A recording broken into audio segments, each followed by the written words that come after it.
지난 주 중에 저희 장모님 생신이었어요. 그래서 함께 만나게 되었는데 만났을 때 처제를 또 오랜만에 만나게 되었는데 처제가 저에게 이렇게 물었습니다. 형부 당근 아세요? 당근.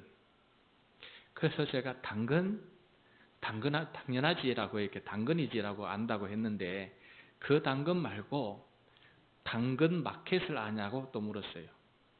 그래서 제가 그거는 알고 있다고, 우리 성도 중에서도 그거 잘 쓰는 분이 계셔서 당근 마켓 알게 있다고 하니까 자기가 그 당근 마켓을 통해서 경험한 기막힌 이야기들을 이제 하는 거예요. 당근 마켓은 스마트폰에 있는 그 어플입니다. 그 어플을 통해서 중고 물품을 사고 파는 그런 것이에요. 이제 다른 사람들이 이렇게 중고 물품이 올라오니까 자기도 궁금해서 이제 이게 팔리는 건가 싶어서 자기한테 있는 쓸모없는 것들을 몇 개 이제 올려놨어요. 올려놨는데 그 즉시 사겠다고 이렇게 답장이 드는 것을 보게 된 거예요. 기막힌 일이었던 거죠. 그래서 이제 나중에는 이거는 정말 쓸모없는 거라서 버리려고 했는데 그냥 또 재미삼아서 한번 올렸대요. 올렸더니 나에게는 이 쓸모없고 버릴 것을 또 그걸 누가 사겠다고 또 이게 댓글을 다는 사람이 생긴 것을 보면서 깜짝 놀랐다라는 것을 말하는 것을 듣게 되었어요. 그래서 그걸 하면서 교훈 하나를 깨닫게 되었는데, 나는 더 이상 필요 없어 버려도 누군가에게는 그것이 선택이 되고 아주 보배롭게 여전히 사용될 수 있다라는 것입니다. 여러분, 세상에 쓸모없는 것이 없습니다. 다만 그것이 쓸모있는 자리에 놓이지 못했기 때문에 아직까지 보배롭게 사용되지 못하는 것뿐이다 라는 것을 깨닫게 됩니다. 그렇다면 오늘 말씀을 듣는 이 순간에 하나님의 눈에는 우리가 어떤 모습일까 라는 것을 한번 생각해 보았으면 좋겠습니다. 고린도의 교회를 세운 사도 바울은 세상 사람들에게는 우리가 어떤 존재이고 또 하나님에게는 우리가 어떤 존재인지를 간략하게 말한 내용이 있어요. 고린도전서 1장 26절인데 화면을 보면서 제가 읽어드리겠습니다. 형제들아, 너희를 부르심을 보라. 육체를 따라 지혜로운 자가 많지 아니하며 능한 자가 많지 아니하며 문벌 좋은 자가 많지 아니하도다. 그러나 하나님께서 세상에 미련한 것들을 택하사 지혜 있는 자들을 부끄럽게 하려 하시고 세상에 약한 것들을 택하사 강한 것들을 부끄럽게 하려 하시며 하나님께서 세상에 천한 것들과 멸시받는 것들과 없는 것들을 택하사 있는 것들을 폐하려 하시나니 이는 아무 육체도 하나님 앞에서 자랑하지 못하게 하려 하심이라. 아멘. 하나님은 세상에 약한 우리를 택하셔서 오히려 강한 자를 부끄럽게 할 정도로 우리를 존귀하고 보배롭게 여기시고 사용하신다라는 사도 바울의 마음 깊은 고백입니다. 하나님 안에 있을 때 우리가 어디에 있을 때 가장 존귀하고 보배로우냐 하면은 우리는 하나님 안에 있을 때 우리는 가장 존귀하고 보배로운 사람이라는 사실을 깊이 깨닫게 되고 감사하게 된다라는 것입니다.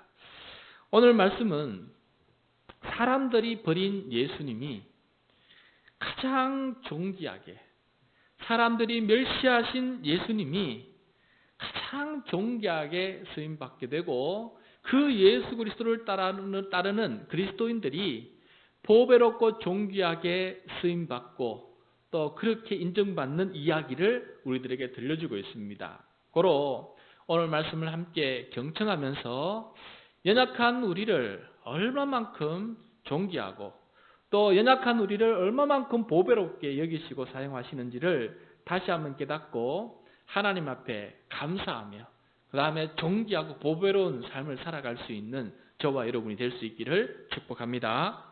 먼저 예수님은 돌의 비유가 돼요. 돌에. 사람을 돌에 비유하는 것은 굉장히 멸시하는 행동이죠. 그래서 돌에 비유하는데 사람들은 예수님을 좋지 못한 돌이다 생각해서 버리게 됩니다. 그런데 하나님은 그것을 오히려 보배롭게 사용하신다는 내용이 나오는데 4절 말씀 우리 같이 읽겠습니다. 사람에게는 버림바가 되었으나 하나님께는 택하심을 입은 보배로운 산돌이신 예수께 나아가. 자, 여기서 예수님은 사람들에게 버림바가 되었습니다.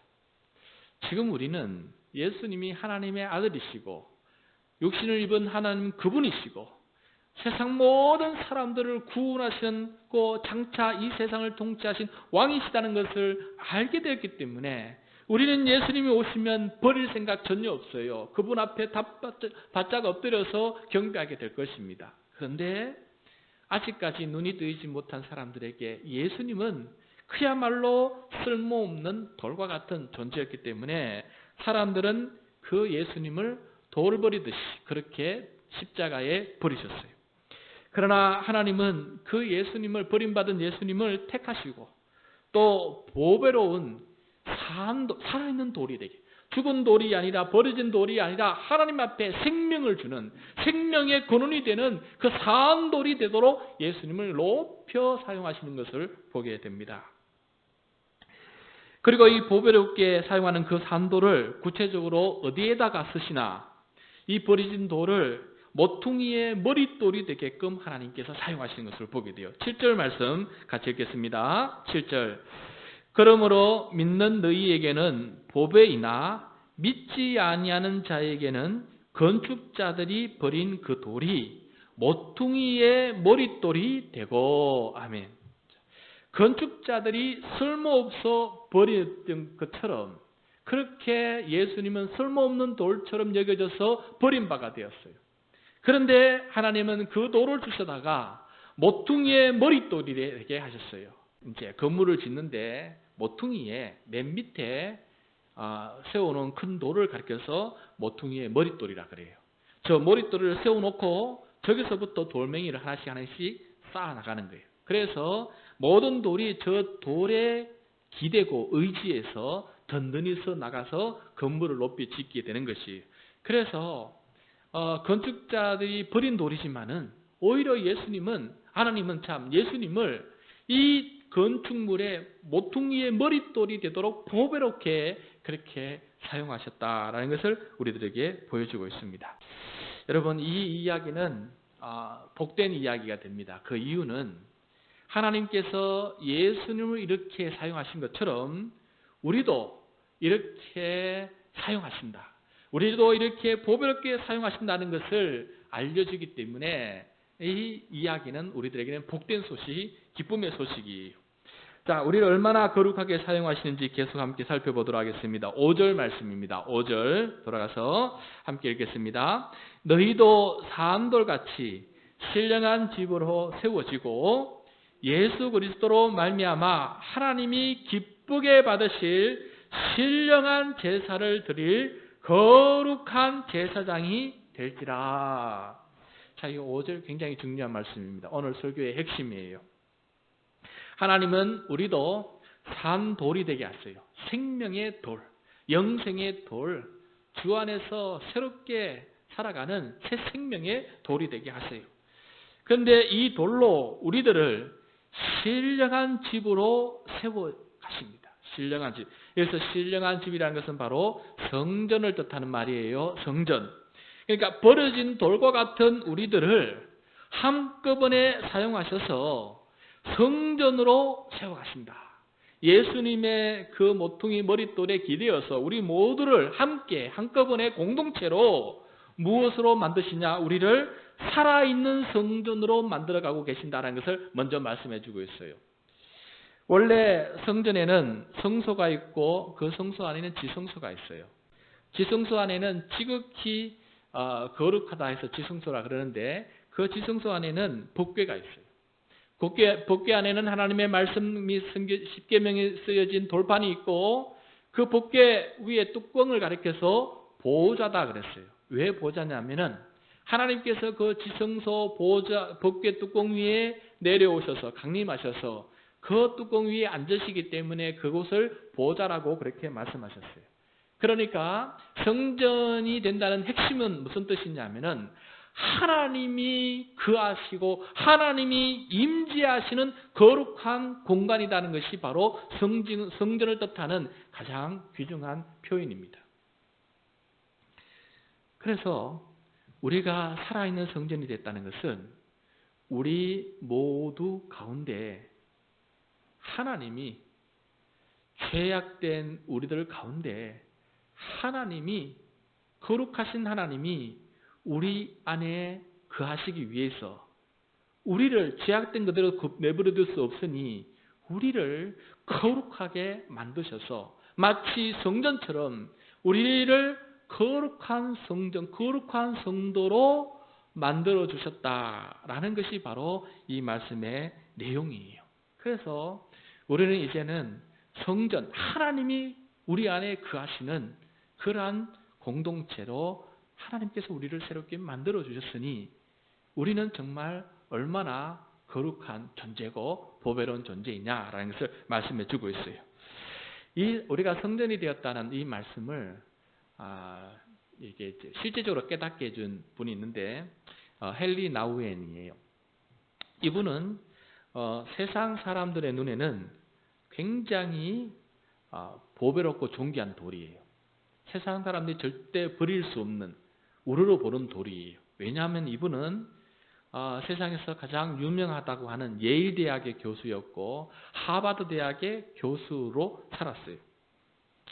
사람들은 다 우러러 보는 거예요. 하버드 대학 교수니까 얼마나 존귀하고 보람되고 복될까라고 생각했어요. 그런데 당사자인 헨리는 자기 마음속에 자기 자신이 존귀하다는 생각이 들지 않았어요. 사람들은 자기를 존귀하는데 자기 자신은 존귀하다는 생각이 들지 않고 더욱더 영적으로 메말라가고 탈진하는 거예요. 행복을 찾지 못했어요. 그러다 결국은 그가 찾아간 곳이 어디냐? 그 높은 하버드 대학의 자리를 버리고 그가 찾아간 곳은 어느 작은 장애인 공동체였어요. 장애인 공동체에 들어가니까 장애인들이 이제 처음 온 이분을 보고 이제 질문을 합니다. 누구세요? 라고 하니까 이제 헨리 나우엔은 순간적으로 보통 누구냐 그러면 자기의 이제 직분을 신분을 얘기하지 않습니까? 그래서 나는 하버드 대학 교수여서라고 하니까 이 장애인 아이들이 뭐라고 또 질문하냐면은 하버드가 뭐예요? 하버드가 뭐예요? 그들의 눈에는 하버드는 아무것도 아니었어요. 헨리는 이들에게 존경받지 못하는 존재였어요. 그때부터 헨리는 이 장애인들을 지극정성으로 섬기면서 자신이 누구인지를 서서히 깨닫게 시작했어요. 그래서 나중엔 그에게 놀라운 기쁨이 넘치게 됐는데 어떤 것을 깨달았느냐면은 그렇게 매일 읽는 성경이었고 그렇게 매일 보는 묵상하는 말씀이었는데 어느 말씀에 자기가 누구인지 깨닫냐면은 너는 내 사랑하는 자고 너는 내 사랑하는 내 기쁨이라는 그 말씀 앞에 그가 엎드려지게 되었어요. 그래, 내가 하나님의 사랑받는 자구나. 하나님의 기쁨이 되는구나. 이 사실 앞에 눈물을 흘리면서 그가 다시금 자기가 얼마나 존귀한 것인지. 세상 사람들은 자기를 존귀하든 멸시하든 상관없이 이 우주를 지으신 하나님이 나를 사랑한다라고 말씀하는 그 말 한마디에 자기가 얼마나 존귀하고 얼마나 보배로운 것인지를 깨닫게 되면서 그 다음부터 헨리 나우엔은 어떻게 이야기하냐면은 내가 이들 장애인을 돕고 있는 것이 아니고 이 연약한 세상 사람들 볼 때는 이 연약한 장애인들이 나를 돕고 나를 가르치고 나를 성숙시키고 나를 새롭게 존귀하고 보배로운 사람이 되도록 나를 깨우치는 사람이었다라고 고백하게 돼요. 그 이후로 그는 강의장에 갈 때마다 항상 모세라고 하는 자기가 섬겼던 그 장애인을 데리고 하면서 그 자리에 옆에 세워놓고 강의를 하면서 늘 존귀하게, 나를 존귀하게 만든 사람이라고 자랑하면서 그렇게 강의하고 다녔다는 것이에요.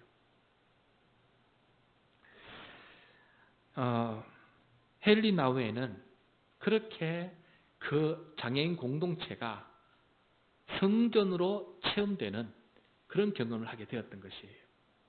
마찬가지로 여러분, 저와 우리 공동체도 각자 다른 사람에게 거룩하고 존귀한 그러한 역할을 하고 있다는 사실을 늘 깨닫고 감사하며 살아가는 우리 모두가 되었으면 좋겠습니다. 가만히 생각해 보면은 우리를 가장 어쩌면 아프게 하는 사람이 내가 누구인지를 가장 깊이 깨닫게 만드는 사람이고, 또 그 효과가 나타나게 될 때에는 내가 결국은 하나님의 사랑 외에는 내가 존귀하고 보배로울 것이 없다는 것을, 그 깊은 영적인 진리를 깨닫게 해주는 사람이 어쩌면 나를 가장 힘들게 하는 사람이라는 것을 말해주고 있어요. 그래서 아무리 연약하고 아무리 모나고 아무리 세상 사람들의 눈에는 연약해 보여도 하나님께서 만드신 이 성전의 각 지체들은 우리 모두를 존귀하고 보배롭게 만들어주는 그런 역할을 하고 있음을 결코 잊어버리지 말고 감사하며 또 기뻐하며 살아가는 우리 성전 공동체가 될 수 있기를 간절히 소망합니다. 그 다음에 우리를 성전에 되게 한 것뿐만 아니라 우리를 거룩한 제사장으로 삼으셨다는 거예요. 이거는 더 한 단계 높은, 그야말로 그 시대의 가장 존귀한 직분이요 존귀한 위치로 우리를 세워주시는 하나님의 역사를 보게 됩니다. 원래 제사장은 제사를 드리러 온 성도들의 제물을 받아서 하나님께 올려드리는 중간 매개 역할을 하는 그런 사람이었어요. 제물이란 것은 소나 양 같은 동물이었는데, 죄로 말미암아 자신이 죽어야 마땅하지만은 그 동물을 대신 드림으로써, 그 동물이 피 흘려 하나님 앞에 드려짐으로써, 죽음으로써 내가 죽어야 되는 것을 대신 죽음으로써 내가 용서함을 받고 새 생명을 누리게 되는 것이 바로 이 제사에 담겨져 있는 뜻이에요. 그래서 그 귀한 역할을 감당하는 것이 바로 제사장입니다. 그러나 예수님은 본인이 직접 제물이 되셨고 본인이 직접 제사장이 되셨어요. 자기 자신이 제물이 되면은 자신이 직접 자신을 하나님께 드리기 때문에 자기가 제사장이 될 수밖에 없는 것이죠. 누군가 나를 드리는 것이 아니고 내가 내 자신을 하나님 앞에 드리기 때문에 이 순간 내 자신을 드릴 수 있는 사람은 내 자신의 결단이고 내 자신의 내려놓음이고 내 자신의 헌신이에요. 그러므로 예수님을 통해서 우리가 깨닫게 되는 것은 자기 자신이 제물이 되고 자기 자신이 제사장이 되는 것을 예수님을 통해서 우리가 배우게 됩니다. 이렇게 예수님을 따르는 그리스도인들도 자신이 직접 제물이 되었고 또 자신이 직접 제사장이 된다라는 것을 우리가 깨닫게 돼요. 5절 말씀에서 하나님이 기쁘시게 받으실 신령한 제사라는 말이 나오는데, 여기서 신령한 제사라는 것은 영적인 제사를 뜻해요. 다시 말해서 동물을 드리는 제사가 아니라 자기 자신을, 자기 몸을 하나님 앞에 드리는 제사인데, 특별히 하나님의 말씀에 순종한 자신의 삶을 올려드리는 것을 가리켜서 영적인 제사다라는 거예요. 그러니까 자기가 하나님의 말씀에 순종한 그 삶이 하나님 앞에는 제물이 되는 거예요. 근데 이 순종하는 삶은 누가 대신 올려드릴 수가 없어요. 내가 순종함으로 자동적으로 내가 하나님 앞에 올려드리는 것이죠. 그러니까 내가 제물이 됨과 동시에 내가 또 내 자신을 올려드리는 그런 거룩한 제사장이 되어 살아가게 되는 것입니다. 이전까지 제사장은 어떤 특별한 사람에게 주어진 직분이었지만은 이제 모두가 제사장이 되게 하셨습니다.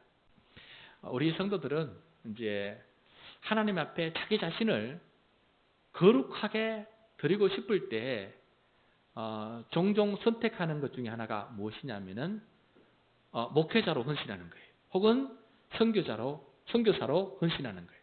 이게 한국 교회에서 오랫동안 이어오던 전통 중에 하나입니다. 그러니까 하나님 앞에 좀 거룩한 존재로 쓰임받기 위해서 그런 결단을 종종 내렸던 것이죠. 그래서 어떤 부모님들은 태어나지도 않은 자식을 하나님 앞에 서원하면서 하나님 내 자식을 하나님 앞에 거룩한 목회자로 하나님 앞에 드리겠습니다 라고 이야기할 때도 많지 않습니까? 저 또한 그런 마음에서 목사가 되었던 것이고 그 마음에 목사가 되고 싶은 그 마음 깊은 곳에서는 하나님 저도 존귀하게 하나님 앞에 연약하고 쓸모없는 저지만은 죄인이지만은 하나님 앞에 보배롭고 존귀하게 쓰임받고 싶어서 그래서 제가 목사가 되고 싶었던 것입니다 하는 그런 고백이 그 속에 담겨져 있는 것이죠. 그런데 예수님 시대에 제사장이 되는 것은 내가 되고 싶어서 되는 것이 아니었어요. 누구든지 서운하면 되는 것이 아니었습니다. 제사장은 가장 존귀한 자리이긴 하지만은 아론의 혈통을 이어받은 그 가문의 사람들만이 누릴 수 있는 특권이었어요. 그러니까 아무나 제사장이 될 수 없는 것이에요. 그런데 오늘 이 말씀을 통해서 모두가 다 성전이고 모두가 다 거룩한 제사장이 되었다라고 선포하는 것은 하나님께서 이제는 아론의 그 혈통만을 존귀하게 쓰시겠다는 것이 아니고 세상의 모든 쓸모없는 사람일지라도 주 안에 있는 자들을 거룩한 제사장으로 그렇게 하나님께서 쓰시겠다. 우리 각자 하나를 제사장이 되게끔 그렇게 쓰시겠다고 선포하시는 내용이에요. 우리는 지금 그렇게 이것이 혁명적인 말처럼 들려지지 않지만은 그때 그 사람들에게는 예수님 시대의 사람들에게는 당신이 거룩한 제사장이라고 선포하는 것은 어떻게 말하면 신성 모독과 같은 그런 이야기였던 것이. 그런데 하나님께서는 주 안에 있는 모든 사람들을 거룩한 제사장으로 삼아주셨으니 이 얼마나 존귀하고 보배로운 우리들의 모습이냐라는 것을 깨닫게 됩니다. 그러니까 주 안에 있으면은 하나님께서 우리를 이렇게 가장 존귀하고 보배롭게 사용하세요. 그러니까 우리가 가장 존귀하고 보배롭게 쓰임받기 위해서 어디에 있어야 되냐? 하나님 안에 있을 때 그렇게 쓰임받을 수 있다는 것을 우리들에게 가르쳐주고 있습니다. 사랑하는 성도 여러분, 성전과 제사장이 된 우리가 함께 하나님의 말씀에 순종하며 드려야 할 최고의 영적인 제사는 다름 아니라 뭐니 해도 예배예요. 성전은 예배를 위한 장소고 제사장은 예배를 주관하는 사람이에요. 그래서 우리를 성전 삼고 제사장 삼았다는 것은 그 무엇보다도 우리는 하나님 앞에 거룩한 예배를 드릴 때에 그 순간에 우리는 가장 우리가 하나님 앞에 존귀함을 받고 내가 하나님 앞에 어떤 존재인지를 가장 깊이 깨달을 수 있게 되기 때문에 그렇습니다. 먼저 주일 예배 생각해 봅시다. 우리는 모든 바쁜 일상을 거두고 안식을 하면서 그 일을 중단하면서 하나님 앞에 나와 예배를 드립니다. 한 주 동안 우리들 가운데 역사하신 하나님을 생각하면서 그 하나님을 예배를 통해서 발견하게 되고 감사하게 돼요. 예배 가중에 우리는 회개하게 됩니다. 우리가 얼마나 죄인인지를 깨닫게 돼요. 그런데 우리를 십자가의 보혈로 용서해 주시고 더러워진 우리의 몸에 흰옷을 입혀주시고 우리를 의인 삼아 주셔서 존귀한 거룩한 성전과 제사장으로 예배를 드릴 수 있는 사람으로 만들어 주시니 이것을 생각하면 예배의 자리에서 우리는 가장 거룩한 사람으로 변화되는 것을 체험하게 돼요. 뿐만 아니라 우리는 하나님 앞에 찬양과 기도를 올려드리게 됩니다. 우리를 존귀하게 하신 하나님이기 때문에 우리가 찬양할 때 우리가 얼마나 하나님 앞에 존귀한 존재인지를 깨닫게 되고 우리가 하나님 앞에 기도하게 될 때 우리의 기도를 들으신 하나님 앞에 서게 되면은 나 같은 입술에서 들어진 우리의 입술을 하나님께서 들어주시니 우리는 하나님조차도 귀 기울여 들으시는 그러한 거룩한 말을 하는 존재라는 것을 우리가 깨닫게 돼요. 얼마나 존귀한 자리가 기도하는 자리고 찬양하는 자리입니까? 또 생명의 말씀을 듣게 돼요. 우리를 구원하고 우리를 살리시고 우리를 새롭게 하시는 생명의 말씀을 듣고 그 말씀 앞에 감사하며 새로운 삶을 결단하며 그 말씀대로 살기를 하나님 앞에 서약하게 돼요. 이보다 더 위대한 결단과 이보다 더 위대한 언약이 또 어디에 있겠습니까? 하나님 앞에 봉헌하게 돼요. 또 세례를 받으면서 이전 사람은 죽고 새로운 사람으로 거듭나는 잔치가 벌어지게 돼요. 성찬식을 통해서 생명의 떡과 잔을 우리가 마심으로 주님이 내 안에 계시고 내가 주님 안에 있음을 깨닫게 되는 놀라운 일이 이루어져요. 그리고 성도의 교제가 이루어지고 이 가운데서 파송을 받았고 축도를 받아서 세상 속에 나아가는 파송받은 선교사로서 이 세상을 나가게 돼요. 그러므로 예배를 드리면서 우리는 이 세상에서 가장 존귀한 자가 되고 이 세상에서 가장 보배로운 자가 되고 하나님 앞에 가장 보배로운 존귀한 사람으로 인정받는 자리가 바로 예배의 자리다라는 것을 깨닫게 됩니다. 그래서 이 예배를 통해서 우리는 삶의 모든 곳곳에서 성전으로 살아가고 거룩한 제사장으로 살아가게 되는 것입니다. 사랑하는 성도 여러분, 하나님은 이렇게까지 우리를 사랑하시고 이렇게까지 우리를 존귀하게 여기시고 이렇게까지 우리를 보배롭게 여기십니다. 이러한 어마어마한 이 경험을 이 예배의 자리 아니고는 어디서 그것을 체험하고 어디서 그러한 감사를 우리가 맞이할 수가 있겠습니까? 그러므로 지금 우리는 옆에 우리 함께 드린 이 성전된 이 경험, 함께 거룩한 제사장이 된 이 경험이 우리에게는 기쁨이고 참된 감사고 이보다 더 존귀하고 보배로울 수 없다라는 것을 깨닫고 또 그것을 느끼고 감사하는 저와 여러분이 될 수 있기를 바랍니다.